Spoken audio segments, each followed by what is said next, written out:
ఈరోజు మన యువ నాయకుడు వర్కింగ్ ప్రెసిడెంట్ బీఆర్ఎస్ పార్టీ 50వ జన్మదిన సందర్భంగా ఆయనకు శుభాకాంక్షలు. Many happy returns of the day. Happy birthday KTR గారు. ఆయన మంచిగా 125 ఏళ్ళు బతకాలి, సక్సెస్ఫుల్గా మంచిగా పోరాడుతున్నాడు. తప్పకుండా మన తెలంగాణకు సీఎం కూడా కావాలని కోరుకుంటున్నాను. మేడ్చల్ నియోజకవర్గంలో ఒక లెటర్ రాసినందుకు చాలా బాధ అనిపిస్తుంది నాకు. ఎవరు అడ్రస్ కూడా రాయలేదు. తప్పకుండా ఆయన కలుస్తా.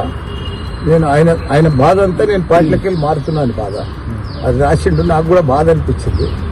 చాలా ఇబ్బందికరం ఉంది. అడ్రస్ తెస్తే తప్పకుండా ఆయన ఇంటికి పోతుంటే తప్పకుండా ఆయన ఎట్లయినా అడ్రస్ తెచ్చుకొని పోతా. నాకు కూడా బాధ. నేను ఎక్కడ పార్టీలోకి పోతాను. ఏ పార్టీలో మాట్లాడతారు?